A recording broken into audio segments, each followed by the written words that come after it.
चंदन नगर गाँव से 2 किलोमीटर दूर नदी किनारे एक टूटा फूटा मंदिर था। कहते हैं कि कभी चंदन नगर गाँव उस नदी के किनारे बसा था, लेकिन बार बार बाढ़ आने के चलते और नदी की दिशा बदलने की वजह से 200 साल पहले चंदन नगर वर्तमान जगह पर बस गया। वो पुराना मंदिर आज भी नदी किनारे ही विराजमान है। इस मंदिर को गांव वाले भूतिया मंदिर भी कहते हैं। एक दिन बहुत तेज बारिश हो रही थी और बिजली भी चमक रही थी। गांव का भुवन काम से लौट रहा था। उसके कुछ ही दूरी पर गांव का नाई कनुआ कहीं से वापस लौट रहा था। अचानक से बिजली चमकी और मंदिर का घंटा बजने की आवाज आई। हे भगवान, आज क्या अनर्थ होगा पता नहीं, सब सुख रखना। तभी घंटे की आवाज और तेज होती गई और उसके सामने से कनुआ नाई उड़ता हुआ मंदिर की तरफ से गायब हो गया। नहीं, ऐसा नहीं हो सकता, कनुआ चाचा। थोड़ी देर में बारिश रुक गई और भुवन भागता हुआ कनुआ के घर जा पहुंचा। चाची, वो मंदिर। बताओ रे भुवन को क्या हुआ? इतना घबराए हुए क्यों हो? सब मंगल तो है ना? नहीं चाची, कनुआ चाचा मंदिर के घंटे की आवाज में गायब हो गए। नहीं, ऐसा नहीं हो सकता। कह तो कि झूठ है। मेरी आंखों के सामने चाचा मंदिर की तरफ उड़ते हुए चले गए। मुझे माफ कर दो चाची, मैं कुछ नहीं कर सका। धीरज धरो बहू, अब इन गांव वालों को सब पता नहीं किन पापों का फल मिल रहा है। पिताजी, बहुत प्यास लगी है। एक बोतल पानी लाया था, वो दोपहर में ही खत्म हो गया था। जा नदी किनारे जाकर पी ले। क्या पिताजी, 1.5 किलोमीटर पानी पीने के लिए जाऊं?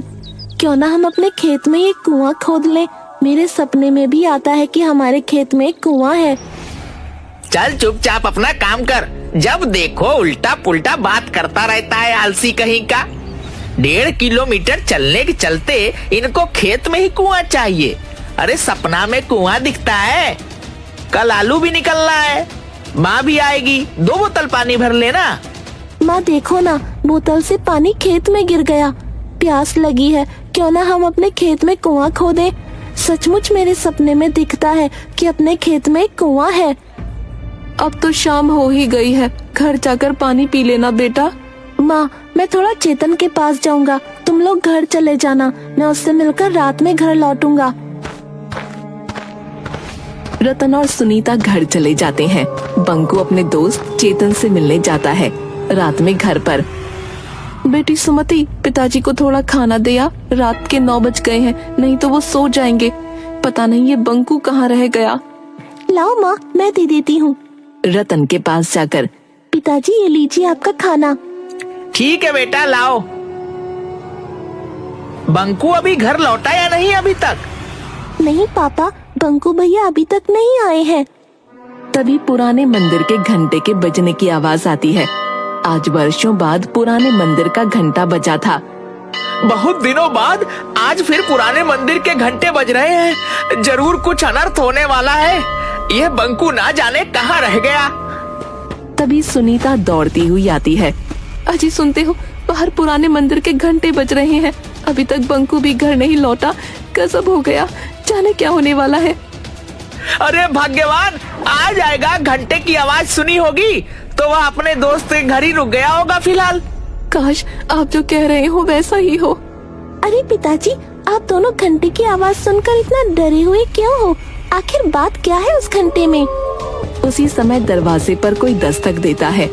लो, आ गया मेरा बेटा बंकू। भगवान का लाख लाख शुक्र है।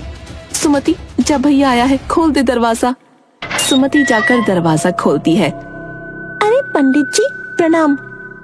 हाँ बेटा, मुखिया जी के यहाँ पूजा करवा कर लौट रहा था, तभी पुराने मंदिर का घंटा बजने लगा तो मैं यहाँ आ गया। अरे पंडित जी प्रणाम। आइए आइए, अंदर आइए। बड़े दिनों बाद पुराने मंदिर का घंटा बजा है। पता नहीं किस बदनसीब की किस्मत खराब है। वैसे तुम्हारे परिवार में तो सब सुरक्षित है ना? मुंह क्यों लटका हुआ है तुम्हारा? प्रणाम पंडित जी, देखे ना, बंकू दोस्त के यहाँ गया था, अभी तक लौटा नहीं है। पुराने मंदिर से घंटे की आवाज आ रही है, चिंता लगी हुई है। धीरज रखो बहू, कुछ नहीं होगा बंकू को। भगवान भला करेंगे, जहाँ होगा सुरक्षित होगा। लेकिन उस पुराने मंदिर के घंटे की आवाज से सब इतना डरे हुए क्यों हैं? मुझे कोई बताता क्यों नहीं?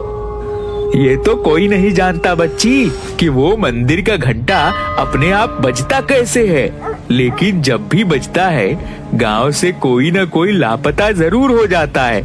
इसीलिए मंदिर का घंटा बजते ही सभी अपने अपने घर में घुस जाते हैं। तो इस घंटे को कोई खोलकर हटा क्यों नहीं देता? जिसने भी घंटा को हटाने की कोशिश की, उसी क्षण उसे लकवा यानी पैरालिसिस मार दिया। ओह, लेकिन ऐसा होता क्यों है? हमारे पूर्वज बताते हैं कि सदियों पहले उस मंदिर के पुजारी की हत्या चोरों ने कर दी थी और कीमती आभूषणों और मूर्तियों को लेकर भाग गए। पर किसी गांव वाले ने पंडित जी की मदद नहीं की? पंडित ने जोर जोर से घंटा बजाया, लेकिन सर्दी के 12 बजे ठंडी रात होने के कारण कोई भी गांव वाले मदद के लिए नहीं गया। कहा जाता है कि उस पुजारी की आत्मा आज भी मंदिर में ही मौजूद है। जब जब पुजारी की आत्मा कुहकती है, मंदिर का घंटा बजने लगता है और गांव का कोई न कोई व्यक्ति गायब हो जाता है। उधर घंटा बजने के पहले बंकू अपने दोस्त चेतन के घर पर था। चेतन, रात काफी हो गई है, अब मैं चलता हूँ। पिताजी खाना खाते समय मुझे खोजते हैं। दरअसल मैं और पिताजी रात का खाना साथ में खाते हैं। ठीक है यार, तुम्हारे साथ भी पता नहीं चला कि टाइम कैसे गुजर गया, इतनी रात हो गई। तभी मंदिर का घंटा बजने लगता है। अरे बंकू, थोड़ी देर रुक जा यार, पुराने मंदिर का घंटा बजने लगा, जरूर कुछ होने वाला है। नहीं यार, पहले ही काफी लेट हो चुका है, पिताजी मेरे बिना खाए सो जाएंगे। और वैसे भी मैं इस अंधविश्वास को नहीं मानता। ठीक है, चलता हूँ, 10 मिनट में घर पहुँच जाऊंगा।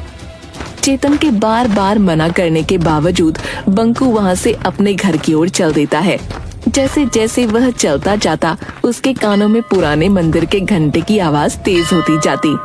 घंटे की आवाज अब उसके कानों में इतनी तेज हो गई कि वो दोनों हाथों से कानों को ढक लेता है। फिर भी घंटे की आवाज उसके कानों में नश्तर की तरह चुभ रही थी। इस दौरान कब उसका पैर मंदिर की ओर चल पड़ा, उसे पता भी नहीं चला। एकाएक वो देखता है कि वो मंदिर के पास खड़ा है और घंटा लगातार बजे जा रहा है। वो कुछ समझ पाता इससे पहले ही घंटा चुंबक की तरह उसे खींच लेता है और घंटे के अंदर बंकू ऐसे समा जाता है जैसे घंटा कोई ब्लैक होल हो। इसके साथ ही घंटे की आवाज आनी बंद हो जाती है। इधर रतन के घर। चलो, घंटे की आवाज तो बंद हुई, भगवान करे कहीं कोई हादसा ना हुआ हो। ठीक है रतन, अब मैं चलता हूँ। बंकू भी तुम्हारा 10-15 मिनट में आ ही जाएगा। ठीक है पंडित जी, प्रणाम। सुनो जी, टॉर्च लेकर चेतन के यहाँ जाकर देखाओ। घंटे की आवाज तो बंद हुए आधा घंटा हो गया, बंकू अभी तक घर नहीं लौटा। तुम ठीक कह रही हो सुनीता, मैं अभी जाकर चेतन के घर बंकू को देख कर आता हूँ। सुमति, जरा टॉर्च तो लाना। रतन पूरा रास्ता टॉर्च से बंकू को खोजते हुए चेतन के घर पहुंचा। वो दरवाजा खटखटाता है। अरे अंकल, आप, बंकू तो यहाँ से आधा घंटा पहले ही चला गया, जब घंटा बज रहा था। अभी तक घर नहीं पहुँचा क्या? नहीं बेटा, अभी तक तो बंकू घर नहीं पहुँचा, लेकिन जब पुरानी मंदिर का घंटा बज रहा था तब उसे जाने क्यों दिए? अंकल, मैं बार बार उसे मना कर रहा था कि अभी मत जा, लेकिन वो बोला कि मैं अंधविश्वास में नहीं मानता। मेरे पिताजी मेरे बगैर खाना नहीं खाते और वो उसी समय चला गया। चेतन और रतन दोनों मिलकर बंकू को बहुत ढूंढते हैं, लेकिन बंकू कहीं नहीं मिलता। रतन के घर पर हाहाकार मच जाता है। जैसे तैसी रात गुजरती है। सुबह होते ही रतन के घर पर लोगों की भीड़ उमड़ पड़ती है। रतन भाई, मुझे अभी अभी पता चला कि घंटे की आवाज जो रात में हुई थी, उसके बाद से तुम्हारा बंकू गायब है। मुझे इस बात का बहुत अफसोस है, लेकिन इसमें हम लोग कर भी क्या सकते हैं। सरपंच साहब, बंकू मेरा इकलौता बेटा था। वह पूजा पाठ अंधविश्वास को नहीं मानता था। कितनी बार उसे समझाया, लेकिन वह नहीं माना। आज उसी का फल हम लोग भोग रहे हैं। नियति के आगे हम सब लोग बेबस हैं। मैं जानता हूँ कि तुम्हारे ऊपर क्या बीत रहा है। हम लोग तो सिर्फ सांत्वना ही दे सकते हैं। हाँ, बेटा तो चला गया, अब तो सिर्फ सांत्वना ही हमारे हिस्से बचा है। अभी कल ही वह कह रहा था कि पिताजी एक कुआं खेत में खुदवा दीजिए। मेरे सपने में आता है कि अपने खेत में एक कुआं है। 2-3 दिन बाद गांव में एक दुष्ट पंडित बाबा चूरन दास आते हैं। उसे पता चलता है कि रतन के घर से उसका इकलौता बेटा बंकू गायब हो गया है। इसी बात का वो फायदा उठाने की सोचता है और रतन के घर पर पहुंचता है। अलख निरंजन, कोई घर पर है बच्चा? बच्चा तो नहीं रहा। लीजिए महाराज, ये 1 किलो चावल स्वीकार कीजिए। नहीं माता, मैं भिक्षा मांगने नहीं आया। मुझे मालूम है कि तुम्हारा बच्चा पिछले दिनों गायब हो गया है। कोई बात नहीं, हम उसे वापस लाएंगे। महाराज की जय हो। कोई भी उपाय करे महाराज, कैसे भी मेरा बच्चा मुझसे मिलवा दे। नारायण नारायण, तुम्हारा बच्चा तुम्हें जरूर मिलेगा माता। बस थोड़ा सा दान पुण्य करना होगा। घर में जितना भी सोना है उसका त्याग करना होगा। महाराज, सोने जैसे बेटे के सामने ये नकली सोना किस काम का। मैं अभी आपको घर में रखा सारा सोना जेवर लाकर देती हूँ। सुनीता घर में रखा सारा सोने का गहना लाकर बाबा चूरन दास को दे देती है। ये लो बाबा, मेरे यहाँ जितने भी सोने के गहने थे वो सब मैं ले आई। रुको, ये कान में मेरी बाली भी ले लो। मुझे मेरे बेटे से मिलवा दो बाबा। अलख निरंजन, अब चलो, हमें पुरानी मंदिर चलना होगा। वहीं तुम्हारा बेटा तुमसे मिलेगा। बाबा चूरन दास सुनीता के परिवार को पुराने मंदिर की ओर ले चल पड़ते हैं। जल्दी ये बात पूरे गांव में फैल जाती है। बाबा चूरन दास बंकू को वापस लाएंगे। जिनके बच्चे या परिवार का कोई सदस्य अभी तक गायब हुए थे, सब अपने अपने घर के गहने लाकर बाबा चूरन दास के पास पहुंच जाते हैं। बाबा, ये लो मेरे घर के सारे गहने, हमारे बच्चे को वापस ले आओ। बाबा, मेरा भी चाचा को वापस ला दो। ये लो गहने, मेरे पिताजी को वापस ले आओ। ये लो गहने। जल्द ही बाबा के पास सोने के आभूषणों का अंबार लग जाता है। आप लोग शांति बनाए रखें, सभी को उसके परिजन मिल जाएंगे। अभी हम एक हवन करेंगे। चूरन दास मास्क पहनकर हवन में कुछ भस्म फेंकता है, जिससे पूरे मंदिर परिसर में धुआं फैल जाता है और धुएं में सारे लोग बेहोश हो जाते हैं। चूरन दास फौरन सारे जेवर समेटकर एक बोरे में भरकर भागने लगता है। तभी मंदिर में टंगे घंटे से एकाएक किरणें निकलती हैं और चूरन दास वहीं पर अपाहिज हो जाता है। थोड़ी देर बाद सभी को होश आता है।